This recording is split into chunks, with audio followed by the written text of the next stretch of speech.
ఏపీలో అధికార పార్టీ ప్రజాప్రతినిధులు ఎమ్మెల్యేలు అంతా వాళ్ళు సృష్టించుకున్న ఒక ప్రపంచంలో బతుకుతూ ఉన్నారు. ఆ ప్రపంచంలో ఎక్కడా కష్టాలు కనిపించవు.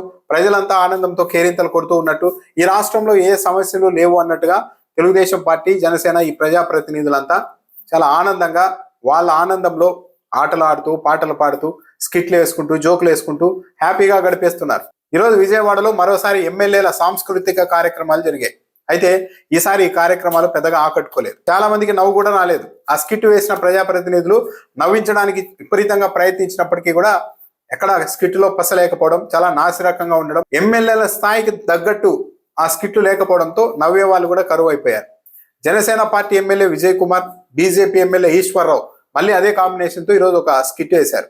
అయితే ఈ స్కిట్ చూసిన తర్వాత ఒక ఎమ్మెల్యేలు ఇలాగ చేయొచ్చా అన్న అభిప్రాయం కలుగుతుంది. విజయ్ కుమార్ కి ఈశ్వరరావు సలహా ఇస్తున్నారు. నువ్వు ఎమ్మెల్యేగా ఏదైనా కార్యక్రమానికి వెళ్తే ఎలా వ్యవహరించాలి అన్నదానికి చెప్తూ, ఒకవేళ పెళ్లికి వెళ్ళావనుకో, తొలుత పెళ్లి కొడుకు దగ్గరికి వెళ్ళి షేక్ హ్యాండ్ ఇచ్చి శుభాకాంక్షలు చెప్పేసి, ఇక పెళ్లి కూతురు వైపు వచ్చేసి పెళ్లి కూతురుని చూస్తూ అందమా నీ పేరేంటి అందమా అని ఒక పాట పాడు ఆమెను చూస్తూ అంటూ సలహా ఇచ్చారు. విజయ్ కుమార్ ఒక ఎమ్మెల్యే ఉండి నేను వెళ్ళి ఇలా ఒక పెళ్లి కూతురుని అందరి సమక్షంలో అందమా నీ పేరేంటి అందమా అని పాడితే బాగోదు కదా అంటే ఏమనుకోరు. పెళ్లి కొడుకు కూడా ఏమి అనుకోడు, పైగా పెళ్లి కొడుకు కూడా ఏమి అనుకోడు. పెళ్లి కూతురు అంటే ఎమ్మెల్యేకి అభిమానం ఎక్కువ అనుకుంటాడు అని చెప్తూ ఉన్నారు.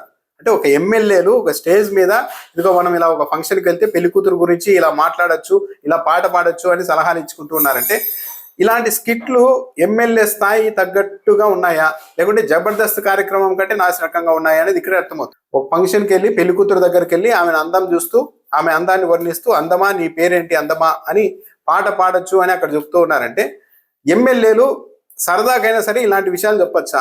దాంతోపాటు ఈశ్వరరావు ఒకవేళ టాయిలెట్ ఓపెనింగ్కి వెళ్తే అక్కడ కూడా ఊరికే రాకూడదు, ప్రారంభించి లోపలికి వెళ్ళాలి, టాయిలెట్ మీద కూర్చోవాలి, కూర్చొని అక్కడ పాట పాడాలంట. ఏది కృషి ఉంటే మనుషులు ఋషులు అవుతారు అంటూ కాసేపు అక్కడ కృషి చేయాలి అని ఎమ్మెల్యే చెప్తున్నారు. అంటే అక్కడ ఉన్న వాళ్ళందరికీ కూడా ఇబ్బంది కలిగించేలాగా ఈ స్కిట్లన్నీ వేశారు. ఇక సీనియర్ ఎమ్మెల్యేలు సోమిరెడ్డి చంద్రమోహన్ రెడ్డి గారు, జీవి ఆంజనేయులు గారు ఒక స్కిట్ వేశారు.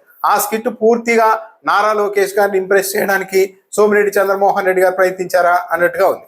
సోమిరెడ్డి చంద్రమోహన్ రెడ్డి గారు సుబ్బయ్య పాత్ర వేశారు, జీవి ఆంజనేయులు గారు ఎమ్మెల్యే పాత్ర వేశారు. సుబ్బయ్య అక్కడికి వెళ్ళి ప్రసాదం ఇచ్చి, చంద్రన్న దయ వల్ల నా కుమారుడికి ఆపరేషన్ పూర్తయింది, ప్రాణాలతో బయటపడ్డారు, ఒక్క రూపాయి కూడా ఖర్చు చేయకుండా నా కుమారుడిని బతికించుకున్నాను అని సోమిరెడ్డి సుబ్బయ్య క్యారెక్టర్ చెప్తే, నారా లోకేష్ గారి కారణంగా నారా లోకేష్ గారు డిఎస్సి ఇవ్వడం వల్ల నా కూతురికి డిఎస్సి కూడా వచ్చింది అని సోమిరెడ్డి పాత్ర చెప్తోంది. ఈ కూటమి ప్రభుత్వం వచ్చిన తర్వాత అన్నిటికీ మించి గ్రామాల్లో ప్రశాంతంగా మా గ్రామంలో అందరూ బతుకుతూ ఉన్నారు అని సోమిరెడ్డి చంద్రమోహన్ రెడ్డి గారు చెప్తున్నారు. అంటే ఇక్కడ కూడా ఇలాంటి అంశాల మీదుగా స్కిట్ వేసుకునే పరిస్థితికి ఎందుకు వచ్చారు? పైగా కూటమి ప్రభుత్వం వచ్చిన తర్వాత గ్రామాల్లో ప్రశాంత వాతావరణం ఉందని ఎలా చెప్తున్నారు? ఊరికి 4 బెల్ట్ షాపులు పెట్టారు, దీనివల్ల ప్రశాంతత వచ్చిందా? సో ఇలా మొత్తం మీద స్కిట్లన్నీ నాసిరకంగా ఎమ్మెల్యే స్థాయి వ్యక్తులకు సరిపడే స్థాయిలో కాకుండా అక్కడ ఉన్న చంద్రబాబు నాయుడు గారిని, నారా లోకేష్ గారిని మెప్పించడం కోసం తాపత్రయపడుతున్నట్టుగా ఇలాంటి స్కిట్లు వేశారు.